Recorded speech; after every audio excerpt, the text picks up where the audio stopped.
you all for coming. We are having another of our invited lectures this afternoon, and I'm happy to present to you Dr. Carol Taylor. Dr. Taylor is a postdoc at the University of Idaho, where she received her Ph.D. in 2004. Her area of expertise is in the secure systems. She is able to think not only about the practical matters associated with them, but some of the more esoteric formal matters involved with secure systems. Prior to becoming a computer scientist, she was a plant ecologist. I was. Once upon a time. As you know, there are people who move into computer science from other careers. It's actually quite useful.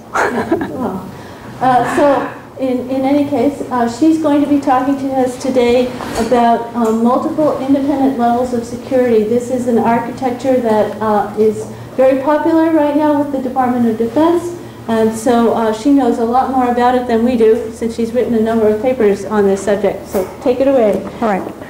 So when I picked this topic, I was wondering whether you had ever heard of it before. How many people have already seen a MILS presentation? Raise your hand.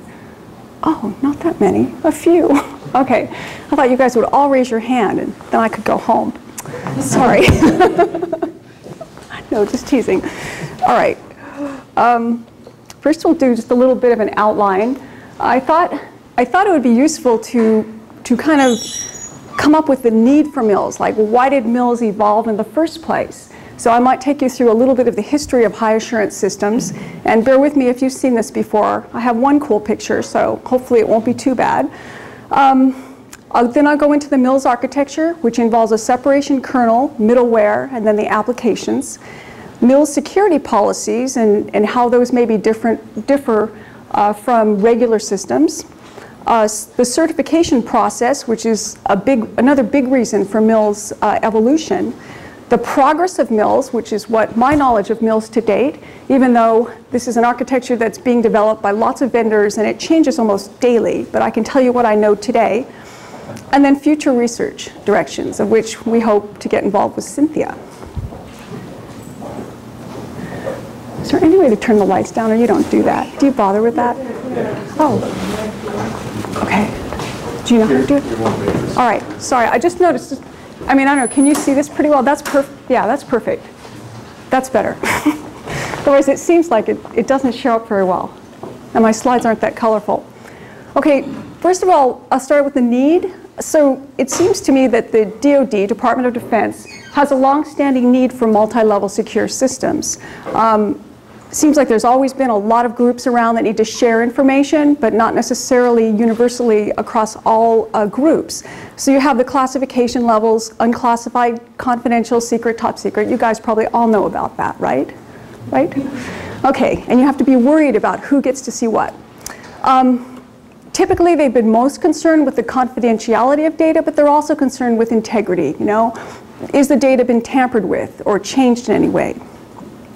So that's our past need.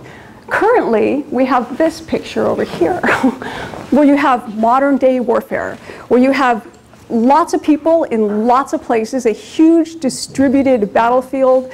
Everybody has to share information. I borrowed this slide from a person that typically gives this presentation to generals and all kinds of people in the military. So, you know, this particular picture fits in well with what they know. And you notice all the little computer people at all the different areas, because you can't do anything now without computers, and you have to communicate. So information must be shared, but not necessarily so everybody's compromised. So how do you do that? Well, MILS is one way to do that. The information is also becoming more diverse. There's coalition force operations, multiple levels, communities of interest, all of this kind of stuff. Projects a need for something like MILS. Okay, so let's go back now. Let's go back to the 70s and 80s. So if you kind of think back to that time, since most of you have probably studied these systems, mostly mainframes, they're standalone, and they have limited physical access. And that's kind of hard to, transition to the modern age, because we were at a power plant once talking to people about their systems and how secure they were. And this one guy was saying, well, we have this system, but don't worry, it's safe. It's behind this door and it's locked. I'm sure you guys have had that same experience. And then we go into the room and we think, oh, it's a standalone system. It's not used for much. It's got a modem connection. You know, they can connect to the network anytime they want. But it's safe because it's in a locked room with a door. Well, that's kind of the era, you know, of these systems in the 70s and 80s, is that not everything was networked. And so the security concepts were, if you segregate security functionality from the rest of the system, then, you know, that was a good thing to do. And so there was this concept of both a reference monitor and a security kernel, which I'll talk about next. So I thought I'd ask you guys a question to see what you know.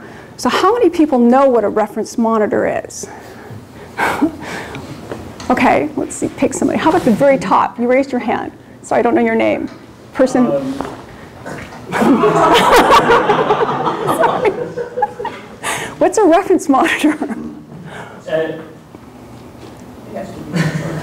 It's something that monitors. Someone can help him out. Some entity that monitors the access of a subject to an object to make sure it's allowed. Okay. Anything else anybody wants to add? There's a couple more things. I'm sorry, say that again? It has to be tamper-proof. Okay. It has to be activated every time. The mechanism cannot be circumvented, and it must be small enough to be analyzable. She gets an A+. Gosh, yay! She must have memorized the book, sorry. Yeah, absolutely. Access decisions go through this small software or hardware monitor, uses access control database, which means every time it has to go through it. It's non-bypassable, tamper-proof, and small, so it can be verified. Okay, cool. Okay, you get another chance. What's a security kernel then from the past? Because we'll contrast it with what a separation kernel is. Does anybody know what a security kernel is? Come on, Cynthia, you taught these guys. It has to do with the reference monitor. Can anyone think of a system that used a security kernel? You can't talk, Tim. KSOS, PSOS, have you guys gone through the history? All right, all right. GemSOS. Yes. It's true, but it's still around. It's just this set of security enforcement mechanisms that implements the reference monitor. So typically they just segregated it, called it a security kernel, and there was one more term that I didn't put up here, is a trusted computing base. And so all of that was in the past. They know what that is? Okay, I should have asked you that. I almost did. And so you have this policy then, the security policy implemented by the security kernel, and it also does access control and possibly multi-level. So all of this went into the security kernel at the time. Okay, so it turns out that security kernels actually have some problems. I don't know about GemSOS, but they're not ideal. As you put more and more of this functionality into this kernel, the policy kind of gets more complicated. And so the code base grew, which is not ideal. It doesn't actually implement the reference monitor concept because you can't evaluate it. Maintainability decreased, and actually a single policy often doesn't make sense. They often talked about problems in just doing simple access control with files because the files would change levels and then you couldn't access them anymore. So there were some problems with this as an architecture. Okay, now we'll talk about the MILS architecture. Okay, so what is MILS? A few of you have seen presentations. It's actually, like I said, it's evolving. So as we speak, it's probably changing behind us. It's a component-based high assurance architecture. It stands for multiple independent levels of security, and I'll tell you why that is just here in a little bit. It's under development by kind of an interesting group of people. There's industry people involved, there's government people because they have a real strong vested interest in providing solutions to modern day communication and warfare. And then academia, I believe well, I guess you count as academia, don't you, Cynthia? I just thought we were the only ones. Cynthia's involved in a peripheral way, but we're the only university, to my knowledge, that's really actively involved. The vendors are Green Hills Linux Works and Wind River, and typically they've been developing real-time operating system solutions, not necessarily for security, but for safety. And then others developing MILS components are Lockheed Martin, Objective Interface, and they do real-time Corba, and then us, and then the Naval Research Lab are also doing some things with MILS.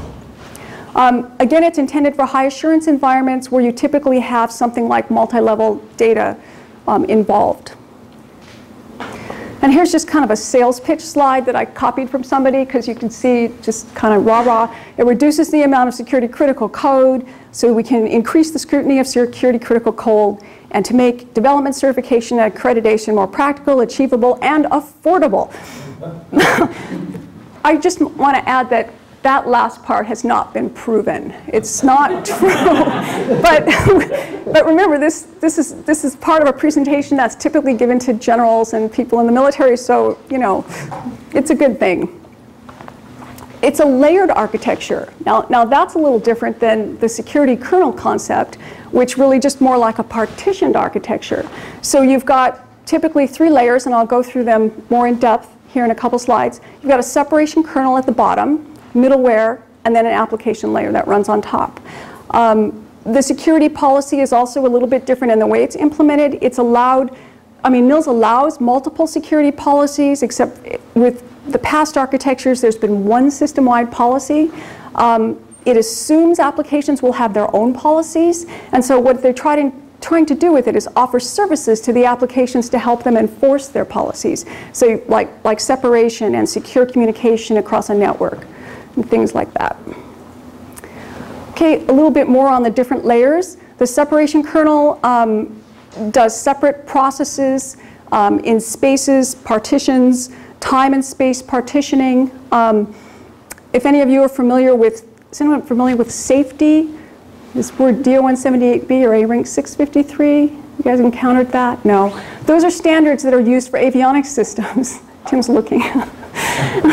Anyways, they typically use separation to allow multiple avionics processes on one processor, so that you could run something like, I mean, hopefully they wouldn't do this, but like the flight controller in one partition, and something that would like maybe allow the wheels to come down in another partition, and they wouldn't cross. But that isn't totally how it works. I mean, they usually put things that are sort of critical all on the same processor. Then we have middleware that extends the usual concept of middleware.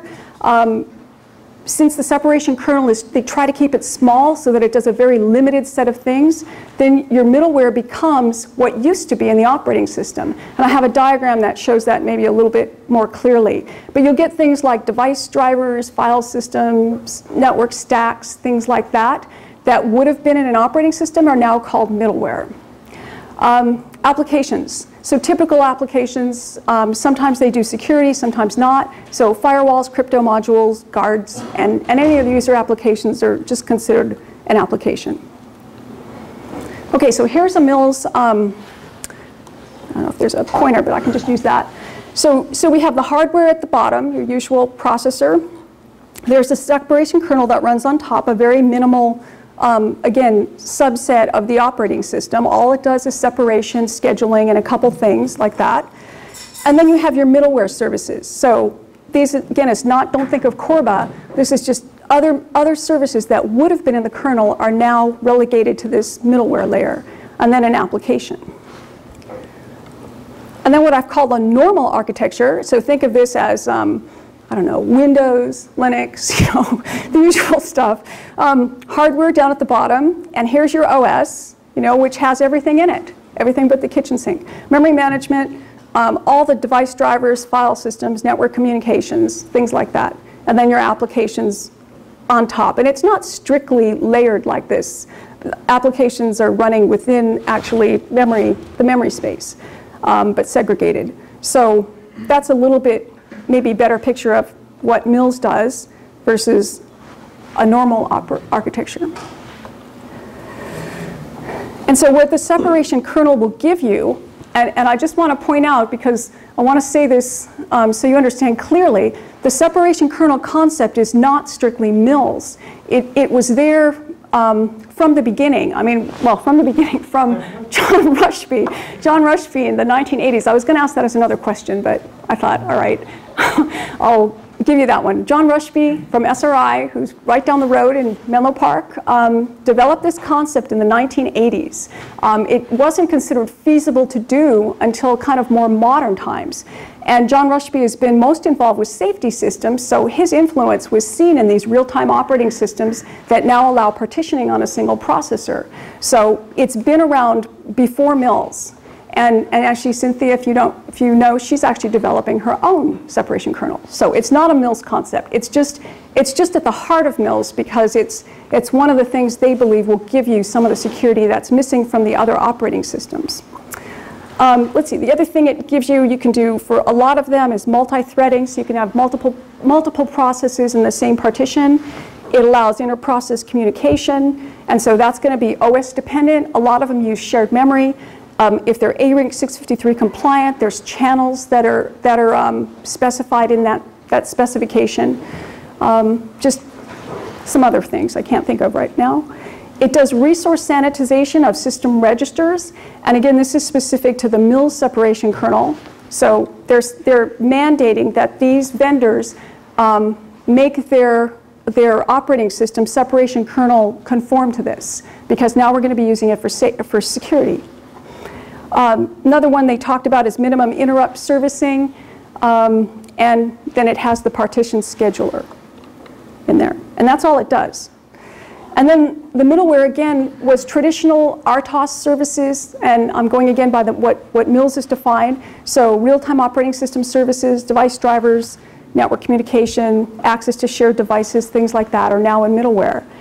And then there's also another concept here called the guarded communication system, or partitioning communication system.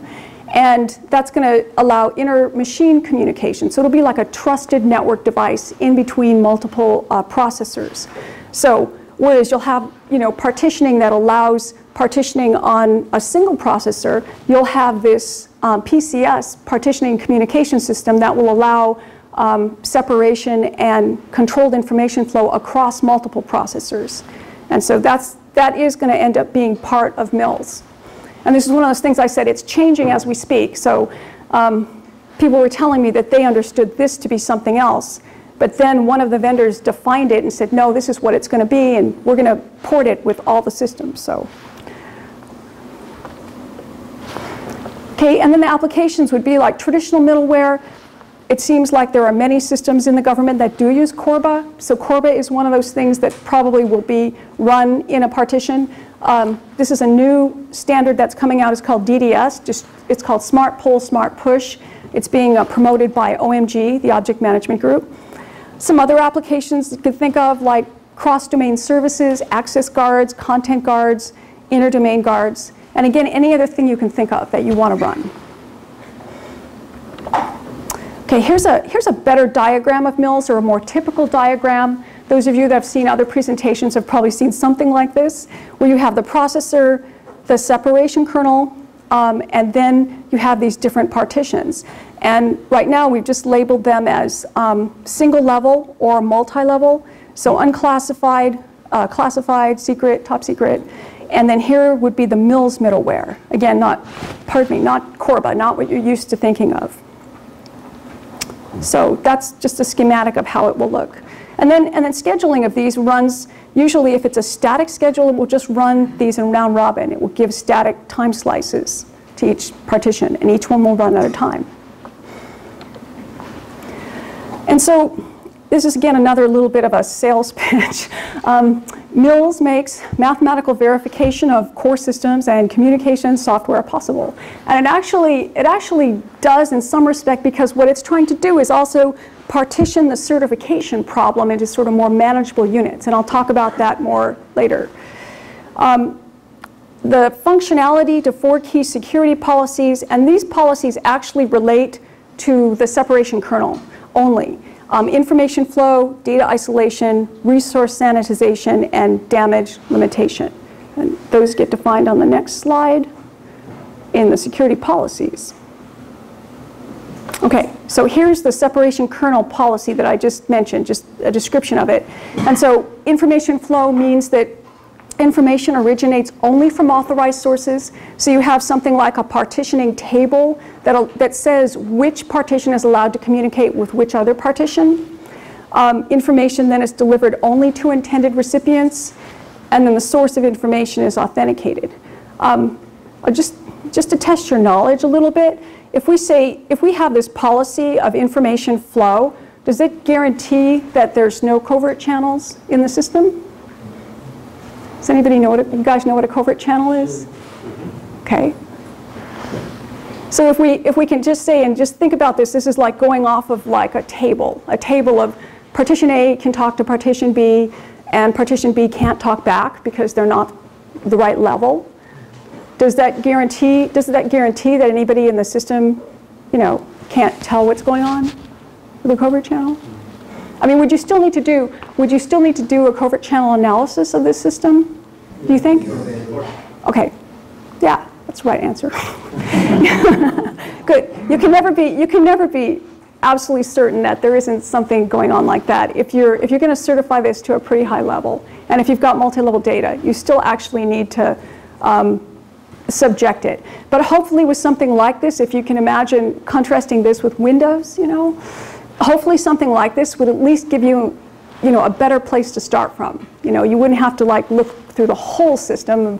How is it, maybe 50,000 lines of code? No, more than that. Lots of lines of code before 50 million. Yeah, that's what I meant, 50 million. Okay, the other thing was data isolation. And here is like if you put things into partitions, then the hope is that the information is only accessible by that partition and for intended use and all that. And then private data remains private. For resource sanitization, you don't want the microprocessor to leak information from one partition to another as it does the context switches. So that's why they're requiring that there be this sanitization of shared resources. And the damage limitation was always there for safety. Like I said, a failure in one partition, you don't want it to cascade and wipe out your whole processor when it's got maybe critical things running on it. So this is actually a bonus of the partition. It's not necessarily security. Carol, yes. Sorry. There's a laser pointer. Oh, there is. In the pen? No. In the remote. The remote? Okay. There's a button down there about the laser. It says laser. You sure? You want to find it. I know. It's probably, it's up here, right? It doesn't actually say laser. Oh, okay. Yeah, it's covered up. Got it. Okay. It works, sort of. Sort of. What's up there? Yeah, there it is. It works except on the slide. It's on the slide. Okay, all right. It only works outside of the slide area? Yeah, that's great. It's a cool feature. Look. We could point to the board. Security. Right. You don't want red dots on your slides. This one coming. All right. That was pretty funny. Non-functional laser pointer. Well, maybe this one doesn't. No, it works. Thank you. Okay, so then if you have the middleware policies, if we just go up here for a minute, okay, remember how I keep comparing this with the previous generation of systems is that you have like a system-wide security policy so that the security policy has to enforce all things. So now we have this separation security policy that only does this. And then we go on and talk about middleware policies. So for example, I'm using just an example from the middleware world.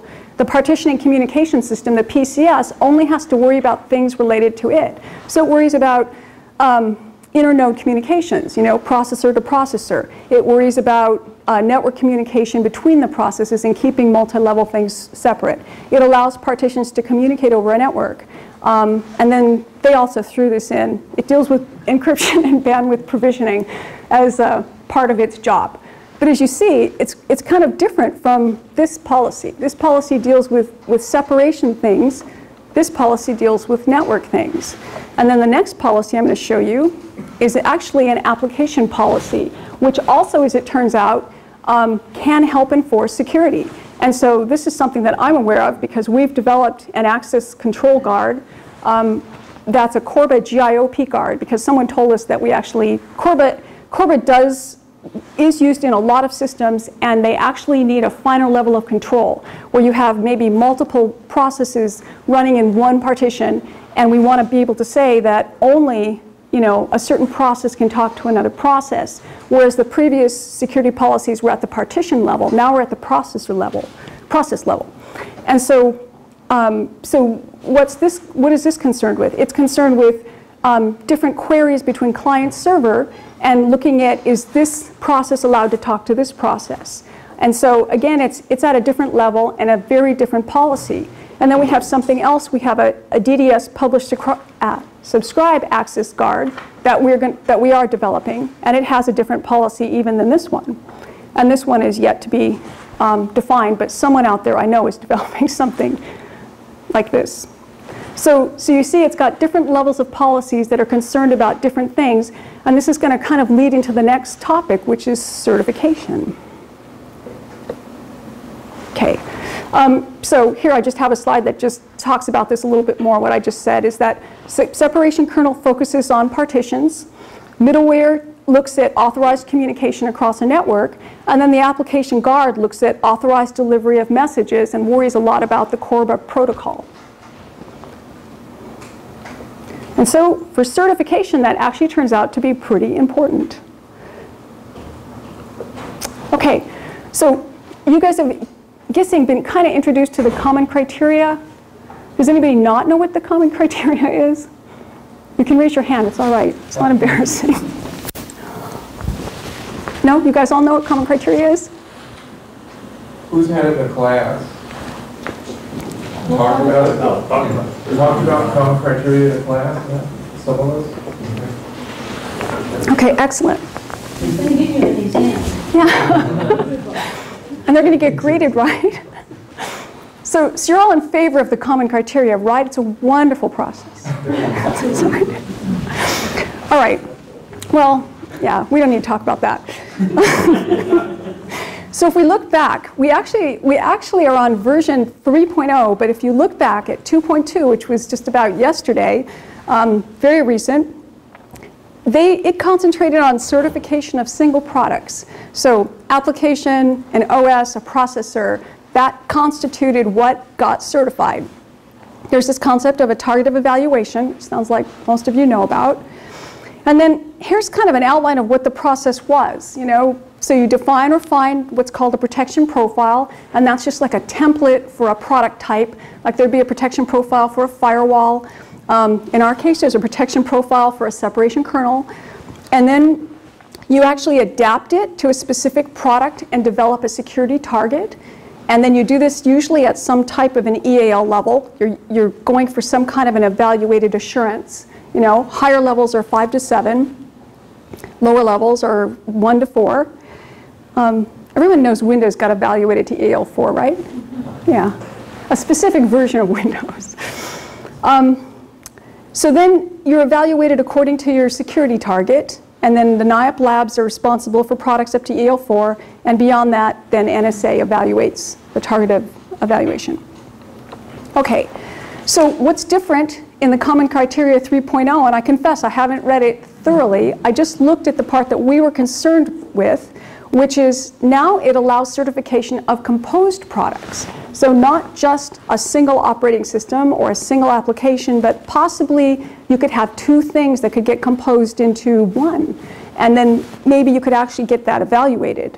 So the intent is to evaluate components that might have been developed by different organizations that have these proprietary issues. They don't want to reveal all the information.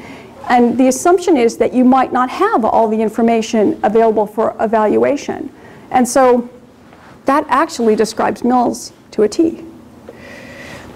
So how are they saying that we're going to do it? And since this is a draft, I want to mention that this isn't like 100% confirmed that this is the way it's going to go. There's still in a period of response. Is that correct? This isn't, it hasn't been put out except in draft. I think that's right, and version 3.1 is supposed to come out sooner or later. Okay. Okay, because when I looked, it still said draft.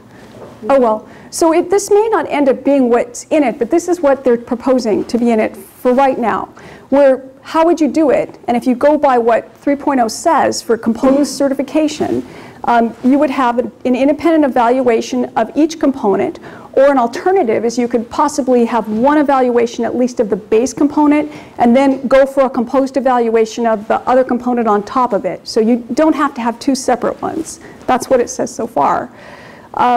And then you would identify something to be a base component and a dependent component, or several dependent components, depending on your needs. And then there's this ACO composition. And so it's got 5 families with composition rationale, development evidence, the reliance of the dependent component and the one you're composed with, base 2E testing, and then you have a composition vulnerability analysis. So all of this is proposed. And so you want to make sure that the base component then provides at least as high an assurance level as the dependent component. So you couldn't have like a base component of 5 and a dependent component of 7. That wouldn't work.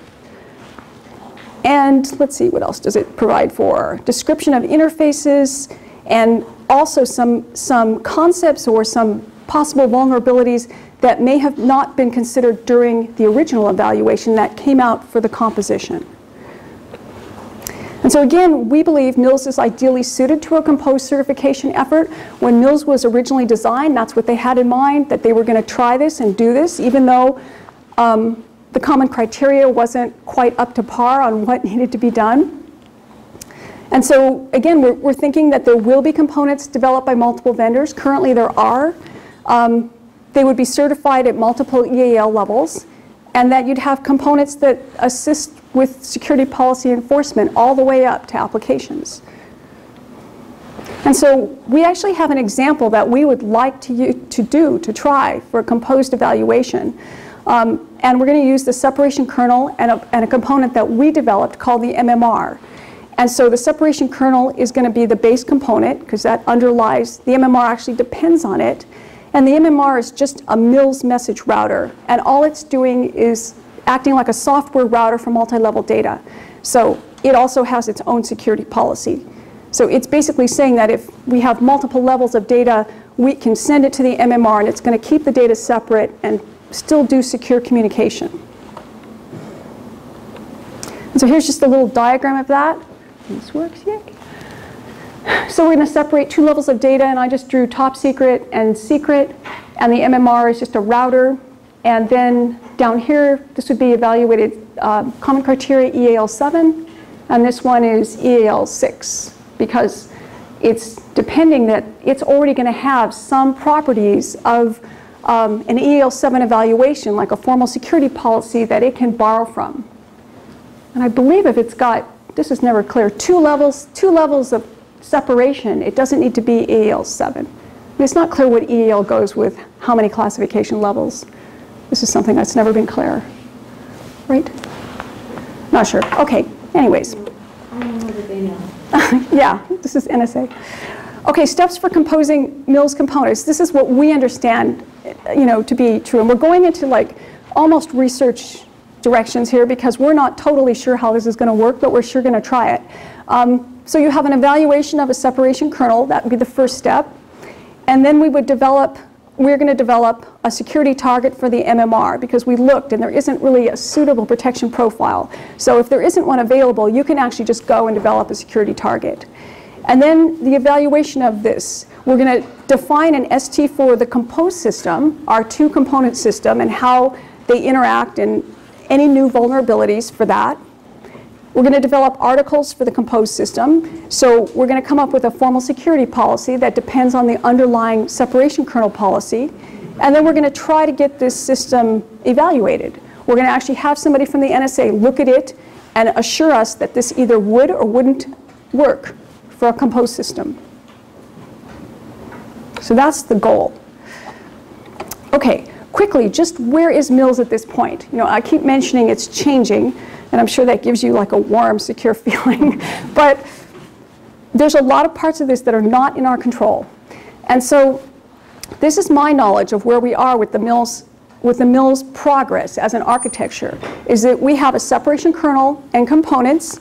So Greenhill's kernel is complete and under evaluation. That means that somebody developed a formal certification, a formal security policy for it, and it's currently under evaluation. And I know for a fact it's like EAL 6+, so it's at a very high level.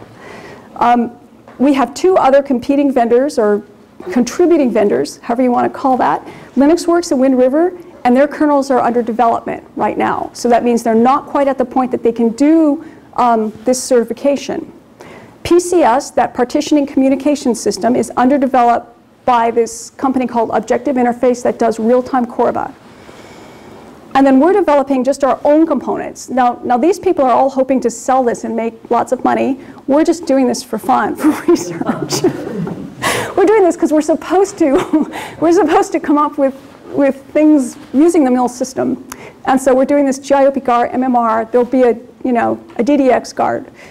And then all vendors are developing these solutions for MILS workstations. And currently, I call this demoware, because it was demoed a few weeks ago, and it looks wonderful in demo. It's like they show pictures, and if you've seen a previous MILS presentation, it will show partitions with different operating systems running.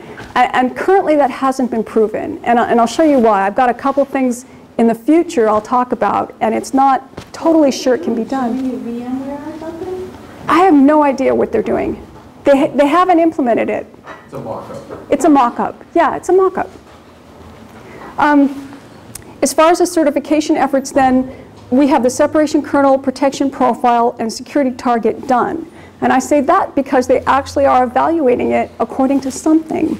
It's being evaluated. And then our example is we want to do this. We want to try to do a composition example and publish it. That's our goal. I mean, we're university like you guys at this point in time, and so what we want to do is we want to publish this and see if it can really be done, or get people talking about it if it can't. If it actually can't be done, let's get that out there too. Maybe we need, the common criteria needs to evolve more or something. And so future. I get a feeling I'm talking kind of quickly. Well, we can have questions then. Okay, so I borrowed some slides from Rance DeLong, who gave you a talk, I believe, a while ago. He works at LinuxWorks, and I know him, so I don't think he actually told me I could use his slides. And he comes up with, he's coined a few words. He says, we need a calculus of assurance composition, which isn't yet provided by the research scientific community. So think about composing things, some scientific way to do this. And for us, it would be composing things securely. So if you have properties of one thing and properties of another thing, and you put them together, it still maintains security, which if you think about it, could be quite challenging. So he has a way, he says we need to define objectives for a formal integration framework, of which I believe he is working on. And so in that framework, he says this is what has to happen, is that you would preserve component properties in composition. So when you composed them, the properties of each component separately wouldn't be destroyed if you put it together. It would allow independent development of interoperable components. It would shift the emphasis from component to framework, and I believe he's talking about certification. So instead of a component thing, this, and this, you now have a framework with components inside. He claims you have to have interface assumptions and service guarantees, and I know where this came from. This came directly from the component-based world, where you have people developing components. This has been done in other areas, not for security, but they talk about this a lot, that you have to have, this component has to guarantee services to this one or it's not going to work. He also says that you could put firewalls between components if you need to, and provide composability guarantees for well-behaved components, where you probably have to pretty well define what well-behaved means. And then you can model communications among components. And so his framework is saying that we need all of this before you're really going to have something that will work for composition. And then something that we're getting involved in, and they've asked for a lot, is performance studies. Because, and this is kind of directly related to the demoware problem, is that MILS kind of came came about because in the safety world, these RTOS vendors had developed these separation-based systems, and there was very limited partitions and very limited context switches for the things they did. And there wasn't any extra security. There was no security involved. So that's where MILS came from. For the MILS world, what they're proposing is that there's going to be many more context switches, because now, instead of just switching partitions kind of willy-nilly or however your schedule, you've got a context switch, switch this partition, go through a guard, go through the PCS, go through all of these security things. That's going to add overhead. And nobody knows how expensive that's going to be. Nobody has run that many simulations or done anything that actually defines that. So there's a real concern that MILS is going to be too slow for applications. They still want to use it like for avionics and things like that. And if you've got lots and lots and lots of partitions and too many context switches, it's not going to work. That's been a concern. Like, for example, Boeing is worried about this. So we're going to try to do performance evaluations using the concepts that we know from MILS. We're going to evaluate speed and timing issues. We actually have a MILS test bed we've set up. And so that's what we're doing. It's going to be, wonderful. We'll come up with at least some numbers. I think, is that it? And that's it. That's all I have. So are there questions about MILS or anything else? I finished a few minutes early. Could have stopped for questions in the middle. Yeah? Is there any work at all for the mobile devices for MILS architectures? Like PDA's applications? Not. That's still way future. I think that's still in the future, but that would definitely be something to look at. Absolutely, because a lot of these guys are going to want something like that. Yeah. Yes. If you are doing this research and you are doing some prototyping efforts, what languages you prefer as the tools for development? Oh, we'll let the students do these tools. Actually, we're sort of constrained by the operating systems and what compilers they have that run on them. And so for one operating system, C was our only choice. And another one was C and C++. I mean, you can buy development environments that do Java and all kinds of things, but those two things for sure are what we had. Yeah. Oh. Well, just as a follow-up, they're coming out of the safety critical world and they're not using something like Ada? Some of them use Ada, but we didn't have access to it. Some of them do use Ada, yes. Yeah. The separation kernels, are we mostly looking at like a layer that operating systems are on top of, or are we looking at an operating system separation kernel?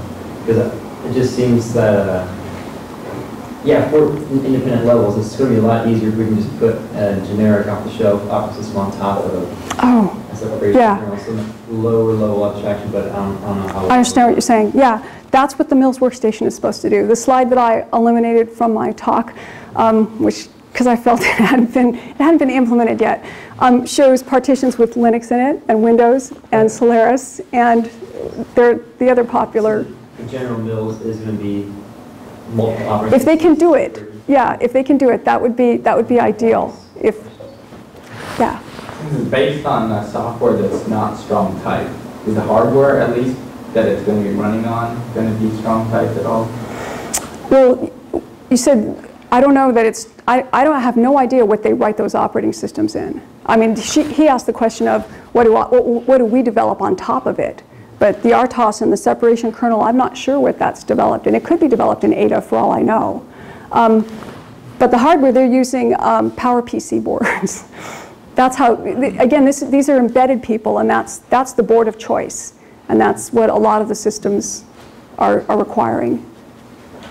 So nothing really special. I'll mention one thing, that Rockwell Collins, a few years ago, and I don't know where this is, did develop a partitioning chip called an AMP, and they were up to the AMP 7. Do you have any idea where that is? Is it being developed? Still there. Still there, just not, okay. So there is, it's interesting because there is actually hardware that does partitioning also, special chips. So in the PowerPC architectures, is the middleware then in the same domain, privileged domain as the applications? let's see. From the hardware perspective, you mean? From the hardware perspective. Well, that's one thing we didn't talk about that. In the MILS world, to my knowledge, the only thing that's running in privileged mode is a separation kernel. They basically kicked all the rest of it out. It's not in privileged mode. So it's running the same as the applications, yes. So there's device drivers out there in the middle Right. area. Yes. So usually Question. the devices are run by interrupts that indicate Right. in and data out. The interrupts, how is that managed out to an application? I am not totally sure how they're doing that, but what I thought you were going with this was once you've taken the devices out of the kernel or out of the OS, you now have context switches for device drivers, and so. But I'm not totally sure. You need a context switch between the partitions application and the kernel. Yeah. Yeah. Yeah. Whereas before you wouldn't have had that. So that's another concern. They don't know totally how that's going to work until we do lots more testing. That's one reason why we need more performance testing and just more testing in general.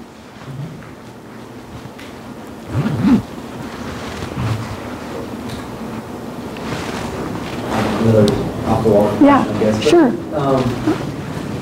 dual processor or multiple processor board, does that give more support for running multiple operating systems and multiple partitions on a box? You can partition it to each processor versus trying to partition the processor itself into storing state and doing it. So you're asking, does it give you more support for multiple operating systems? Like you could run... For partitioning itself, or... You'd have more... Setting aside one processor for my TS and one processor for my secret, is that enough? Is the rest of the motherboard giving you enough partition of the information, or is that a moot point that it doesn't really apply to help the trust continuous itself? I don't know if it helps with MILS. I mean, that's a more standard way of doing it, because one of the things I did mention is before they used to have separate everything. They'd have separate networks and separate, like you said, separate processors, and so that would be your secret, your top secret, and your unclassified. And you're just asking to do this on one board now, right? Yeah. One of the problems if you have multiple processors on one board, the separation properties are not are difficult at the board level because sometimes they share buses and they share resources on the board, so that introduces something there. I was going to say, we've introduced complexity, a lot of complexity. I don't know if you would benefit or not from it. Probably when I abstract away from it. Yeah. But it'd be another way to go. Yeah. Do you know, has there been any analysis done if you use the MMR or the PCS approach to having your interrupting device up there in that partition, how that affects the covert channel situation on a MILS type system? I mean, does it make it worse? Better, worse, harder to analyze, anything like that? The only thing, we haven't looked in that in terms of covert channel. We have looked at scheduling though. And of course, static versus dynamic scheduling does go into that. So actually, one student is looking at dynamic scheduling with the MMR and what that introduces. So that, as opposed, not so much where it is in a partition, but the way it's scheduled. How often it's scheduled, could they determine, you know, for the high level stuff, is it actually, I mean, can they determine what's happening with it and the MMR? So we do have a student looking at that, timing kinds of things. Doesn't have a total answer yet. Dynamic is more insecure than static, that's for sure.